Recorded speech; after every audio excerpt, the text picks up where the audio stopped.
গুরুত্বপূর্ণ অনুষ্ঠানে স্বাগতম। আগামী 24 ঘন্টার মধ্যে সাবধান হয়ে যাও বন্ধু। আজ রাতে 2টায় তোমার বাড়িতে একটা অদ্ভুত ঘটনা ঘটতে চলেছে। এমন একটা গোপন সংকেত তোমাকে দেখা যাবে যা দেখে তোমার চোখকেও বিশ্বাস করতে কষ্ট হবে। দেখো, নতে যাচ্ছে মা রানী তোমার জীবনে এমন একটা দারুণ সুখবর আনতে চলেছে যা শুনে তোমার কানকেও বিশ্বাস হবে না।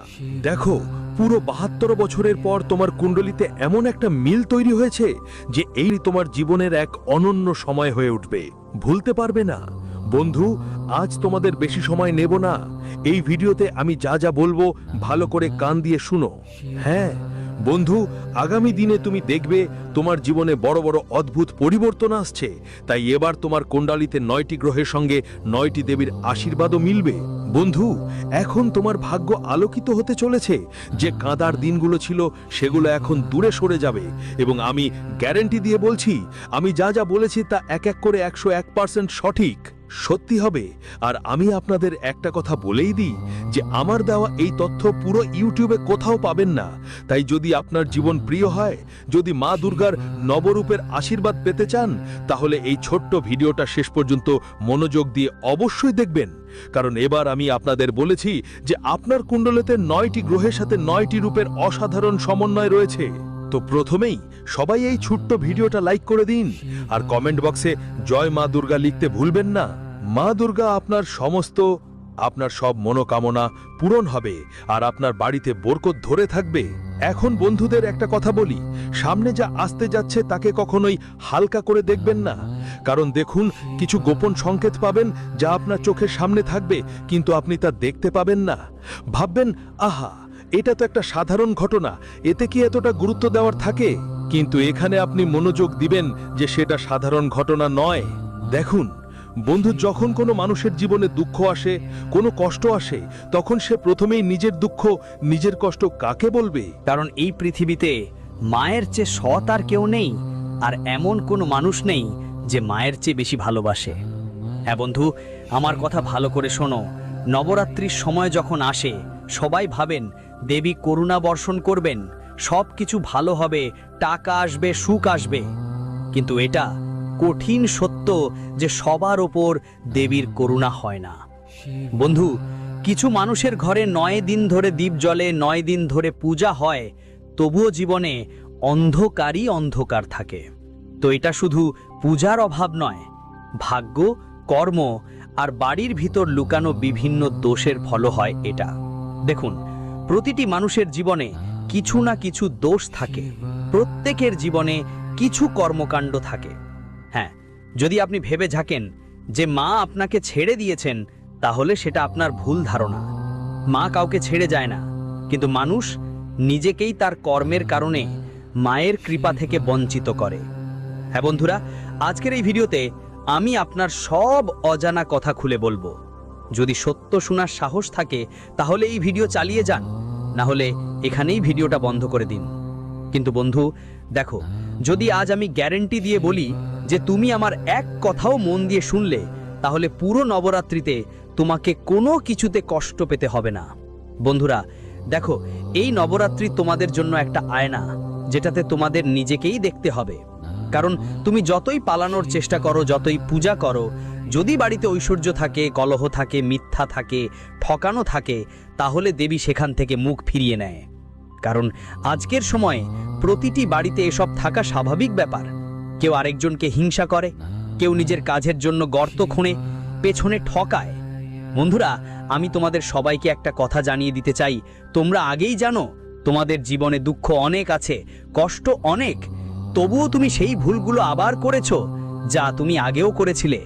অর্থাৎ কারো চোখে ধুলো পড়িয়েছ, এবং তুমি ভালো করেই জানো কার চোখে ধুলো দিয়েছ। তাড়াতাড়ি গিয়ে ও মানুষটার কাছে ক্ষমা চেয়ে নাও। আমি তোমাদের কাছে এতটুকুই অনুরোধ করছি, কারণ যদি তুমি এটা না করো তাহলে তোমার গ্রহগুলোর অবস্থা খারাপ হয়ে যাবে এবং গ্রহ অশুভ ফল দিতে শুরু করবে। আর আমি তোমাদের বলছি বন্ধুরা, যদি তোমরা তোমাদের কর্ম ঠিক করে নাও, তাহলে তোমাদের গ্রহগুলোর হিসেব নিকেশও বদলে যেতে পারে। আর তোমার জীবন হয়তো আগেই প্রমাণ দিয়েছে, যখনই তুমি কঠোর পরিশ্রম করেছো, যখনই তুমি কিছু পাওয়ার চেষ্টা করেছো, তখনই কেউ না কেউ বেরিয়ে এসেছে যিনি তোমার পরিশ্রম নষ্ট করে দিয়েছেন। অনেকবার তুমি উঁচুতে ওড়ার স্বপ্ন দেখেছো, অনেকবার তুমি এগিয়ে যাওয়ার স্বপ্ন দেখেছো, কিন্তু বন্ধুরা কখনো সেই সব কাজগুলো পূর্ণ হয়নি। কখনো পরিবারের কেউ, কখনো বন্ধু, কখনো সঙ্গী। বন্ধুরা, নবরাত্রি এটা বলে দেয় যে আসল শত্রু বাইরে নয়, বরং বাড়ির ভেতরেই থাকে। এবার তোমাদের খেয়াল রাখতে হবে বন্ধুরা, বাইরের শত্রুদের সাথে লড়াই করতেও পারবে, বাইরের শত্রুদের থেকে তো তোমার মা তোমাকে রক্ষা করবে, কিন্তু যে শত্রু বাড়ির ভিতর লুকিয়ে আছে, মোটা গদায় বসে আছে, তাকে তোমাকেই বাঁচাতে হবে। যাকে তুমি নিজের মনে করে মন খুলে দাও, যাকে নিজের মনে করে সব প্ল্যান বলো, সেই তোমার ধ্বংসের কারণ হয়ে যায়। কেন হয়? কারণ তুমি খুব সরল, আর বলো যে মানুষ সরল সে সাথে সবসময় বেইমানি হয়। বন্ধুরা, মনে রেখো, দেবীর সামনে সবচেয়ে বড় অপরাধ হলো অন্যদের যন্ত্রণা ইচ্ছাকৃতভাবে বাড়ানো, আর দ্বিতীয়টা হলো তুমি যদি অন্যায় সহ্য করো। কারণ যদি তুমি এই ভুল করো, তাহলে মা ভগবতীর আশীর্বাদ পাওয়ার আশা করো না। দেখো, তুমি যতই পরিশ্রম করো, যত নাম জপ করো, যত উপবাস রাখো, কিন্তু তোমার কর্ম যদি সঠিক না হয়, তাহলে তোমার কোনো সুখ পাওয়ার প্রশ্নই ওঠে না। বন্ধুরা, তোমরা হয়তো দেখেছো কেউ ভুল করছে কিন্তু চুপ থেকেছো, সেই চুপ থাকা তোমার জীবনে বিষ হয়ে দাঁড়াবে। সত্যি কথা বলতে গেলে দেবী সেসব বৌদ্ধদের সঙ্গে সঙ্গে শাস্তি দেন যারা চুপ থেকে অন্যায় বাড়ায়। যদি তোমার সামনে কিছু খারাপ ঘটে বা কেউ তোমার সঙ্গে খারাপ আচরণ করে, তাহলে তোমাকে অবশ্যই পাল্টা জবাব দিতে হবে। সেটা সহ্য করা যাবে না, কারণ তুমি যত বেশি সহ্য করবে, মানুষ তত বেশি তোমার মজা নেবে। আজকাল বন্ধুরা ঠিক এমনই হয়ে গেছে। এটা এখন কালযুগ চলছে। আগে মানুষ যা করত, এক কান দিয়ে শুনে আরেক কান দিয়ে বের করে দিত। কিন্তু যদি তোমার সঙ্গে কেউ অন্যায় করে, তো তোমাকে তার উত্তর সঙ্গে সঙ্গেই দিতে হবে। আর খেয়াল রেখো বন্ধুরা, হয়তো তোমার জীবনে গত বছরগুলো এমনই কেটেছে যখন তুমি ভেবেছিলে এবার সবকিছু বদলে যাবে, কিন্তু ঠিক উল্টোটাই হয়েছে। অনেক সময় আমরা চাই যে আমাদের জীবনে সামনে আসার সময়টা ভালো হবে, হয়তো আগামী দিনগুলো ভালো কাটবে, কিন্তু কখনোই তেমন হয়নি। তাই যতই পরিশ্রম করো, তত বড় ধোঁকা পেয়েছো, আর চেয়েছো মানুষ তোমাকে সম্মান দিক, কিন্তু মানুষ তোমাকে ব্যবহার করে ফেলে দিয়েছে। প্রত্যেকেই তোমার জীবনে এসেছে, তোমার সাথে জড়িয়েছে, তোমাকে ব্যবহার করেছে আর পরে ফেলে দিয়েছে। তোমার হৃদয়কে আঘাত দিয়েছো, তোমার বন্ধুদের চোখে জল এসেছে। দেখো, তুমি স্বপ্ন দেখেছিলে তোমার পরিবার একসাথে থাকবে, কিন্তু পরিবারেই ফাটল পড়ে গেল। তাহলে এটা শুধু সহযোগিতা নয়। বন্ধুদের বলছি, এটা নবমী এবং দশমীর কঠিন বার্তা। যদি বাড়িতে মায়ের স্থান খালি থাকে, যদি বাড়িতে বোনেদের সম্মান না থাকে, যদি মেয়েদের বোঝা হিসাবে দেখা হয়, তাহলে যতই পূজা করো না কেন, দেবী সেই ঘরে বাস করেন না। তোমার বাড়িতে কি এমন হচ্ছে? যদি হ্যাঁ, তাহলে এটিই তোমার ধ্বংসের সবচেয়ে বড় কারণ।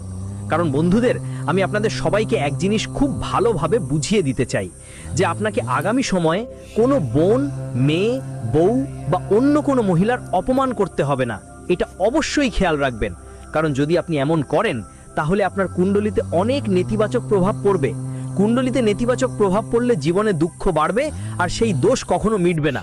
বন্ধু, আমি আপনাদের সবাইকে এক কথা জানাই, প্রথমেই আপনার বাড়িতে পরিষ্কার পরিচ্ছন্নতার বিশেষ খেয়াল রাখতে হবে। কেন?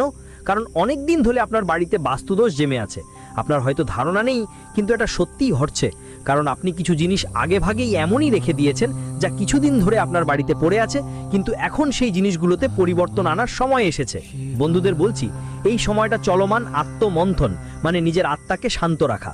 কারণ ভাবুন তো, যখন অন্যরা দেবীর দরবারে গিয়ে মনোকামনা চায় আর সেটা পূরণ হয়, তখন আপনার কেন হতাশা লাগে?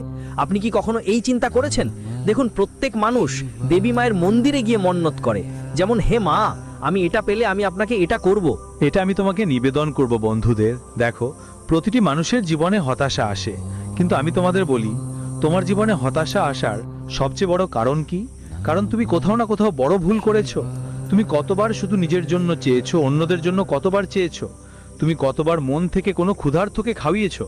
সম্ভবত খুব কমই। মানুষ সব কিছু পেতে চায়, কিন্তু ভালো কাজ করে না। কারণ বন্ধুদের দেখো, আমি তোমাদের সবাইকে জানিয়ে দিই, এই কারণেই দেবী তোমার ঘরের দরজায় ঠক ঠক করে ফিরে যায়, কিন্তু তোমার বাড়িতে ঢুকে পড়ে না। তাই প্রথমেই দরকার বন্ধুদের, তোমাকে কোনো ক্ষুধার্ত মানুষকে খাওয়াতে হবে, কোনো অসহায় ব্যক্তির সাহায্য করতে হবে এবং নিজের কর্ম ঠিক করতে হবে। বন্ধুরা, এই সময় তোমার জীবনে সত্য উন্মোচন করছে। যদি তুমি এখনো বদলাও না, যদি তুমি নিজের মধ্যে এখনো পরিবর্তন আনো না, তাহলে সামনের সময় আরো কষ্টদায়ক হবে। দেখো, অসুখ আসে এমন বাড়িতে যেখানে মানুষ শুধু নিজের স্বার্থে বাঁচে, শুধু নিজের লাভ ক্ষতির চিন্তা করে, নিজের মতো করে কাজ করে আর নিজের মতো করে ভাবা হয়। আর অন্য জিনিস হলো টানাপোড়েন, দারিদ্র্য, গরিবী সেখানেই আসে যেখানে মানুষ অন্যদের অধিকার ছিনিয়ে নেয়। প্রায়ই তুমি নিজের পরিবারের অনেক মানুষকেও এমন করতেই দেখেছো।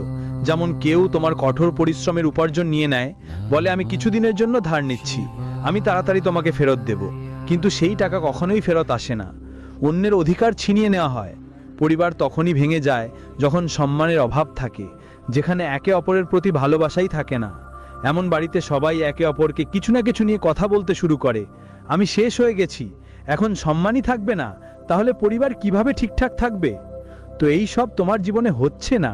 যদি হচ্ছে বুঝে নাও, দেবীর ইঙ্গিত স্পষ্ট, এখনই বদলাও, না হলে আগামী বছরগুলোতে আরো অন্ধকার দেখতে হবে। নিজের মধ্যে বদলানোর খুব দরকার আছে বন্ধুদের তোমাদের এ সময়। কেন? কারণ যদি তুমি নিজের মধ্যে বদলাও, তাহলে দেখো প্রথমেই তোমার গ্রহগুলো তোমাকে শুভ ফল দেবে, তোমার গ্রহ নক্ষত্রও ঠিকঠাক হবে, ভালো হয়ে যাবে, আর তোমার কর্মের শুভ ফলও পেতে শুরু করবে। কারণ মানুষের মতো কর্ম থাকবে, মানুষের ফলও তেমনই হবে।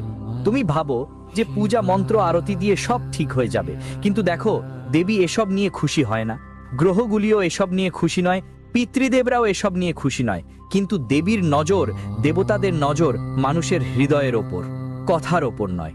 যদি হৃদয় ময়লা হয় তাহলে লক্ষ লক্ষ দ্বীপ আলো দিতে পারবে না, আর যদি হৃদয় পরিষ্কার হয় তাহলে একটাই দ্বীপ জীবনে আলোর বন্ধু হয়ে উঠতে পারে।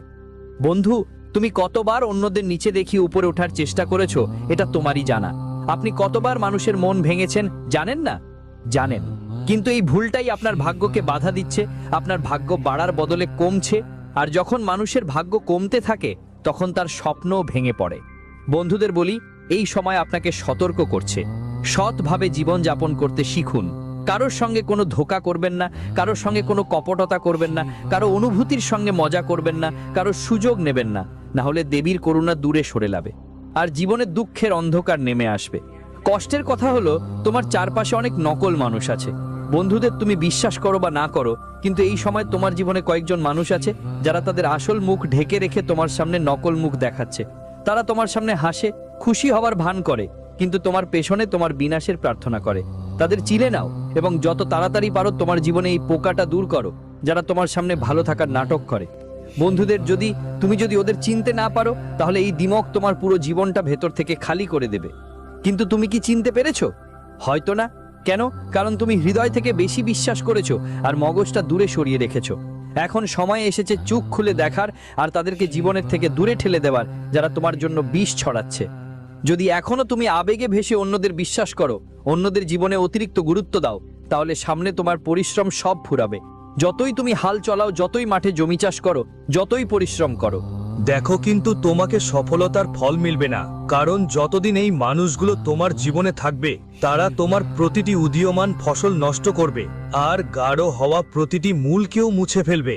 বন্ধুদের বলতে চাই, দেবী শক্তি কিন্তু সেই শক্তি তোমার জন্য রাগের কারণ হতে পারে। মনে রেখো, মা দুর্গা শুধু করুণা দেবী নন, তিনি বিনাশের দেবীও। আর যদি তুমি তোমার অভ্যাস বদলাও না, তোমার সম্পর্কগুলোতে সত্যতা না নিয়ে আসো, তোমার জীবনে পবিত্রতা না নিয়ে আসো, তাহলে এই নবরাত্রি তোমার জীবনকে আরো কঠিন করে তুলতে পারে। হে বন্ধু, আমি তোমাকে আগেও বলেছি, তাই আপনার জীবনের আরেকটা ফাঁকা অধ্যায় হতে দেবেন না। যদি আপনি চান না আপনি আপনার জীবনে নতুন সুখের পাতা যোগ করতে চান, তাহলে আমাকে যেই সব অভ্যাসের কথা বলেছি সেগুলো ছেড়ে দিতে হবে, নতুন এবং সঠিক অভ্যাসগুলো গ্রহণ করতে হবে। আমি দুই রকম কথা বলেছি বন্ধু, কারণ জীবনে দুই ধরনের মানুষ থাকে। এক ধরনের যারা ভুল থেকে শেখে, আর এক ধরনের যারা ভুলই করে না, আর একটা ধরনের যারা ইচ্ছাকৃতভাবে একই ভুল বারবার করে, যেগুলো নিষিদ্ধ। দেখুন আমাদের শাস্ত্রে কত অসংখ্য এমন কথা আছে কিছু কথা যা আজও অনেকেই জানে না। আমি তোমাকে বলি, এই সময় তোমার অবশ্যই তোমার বাড়ির কুল দেবীর পূজা করতে হবে। তোমার যেই কুল দেবী হোক না কেন, তার চৌকি তোমার বাড়িতে অবশ্যই তৈরি করতে হবে। আর যারা বাড়িতে এই দেবী দেবতাদের স্থাপন করতে যাচ্ছেন, মার আরাধনা করতে যাচ্ছেন, তাদের পুরো 9 দিন পবিত্রতা বজায় রাখতে হবে। কারণ দেখো, কেউ যদি পবিত্রতা মেনে চলে, তখনই তার বাড়িতে মা লক্ষ্মী, মা অন্নপূর্ণা, মা জগদম্বা আর মা দুর্গার আশীর্বাদ আসবে। দেখো, সবচেয়ে প্রথমেই কথা হলো, তোমাকে সৎভাবে তোমার দায়িত্ব পালন করতে হবে। বন্ধুরা, তোমাদের ঘরে যেসব ভাঙাচোরা জিনিসপত্র আছে, অশুভ সবকিছু, সেগুলোকে একদম দ্রুত সরিয়ে ফেলো। আর এক কথা বন্ধুরা, তোমরা তোমাদের ঘর শান্তিপূর্ণ রাখবে। আর কিছুদিন ধরেই বন্ধুরা তোমরা জীবনে টাকার জন্য অনেক বেশি কষ্ট পাচ্ছ। টাকা এক হাতে আসে আর অন্য হাত দিয়ে চলে যায়।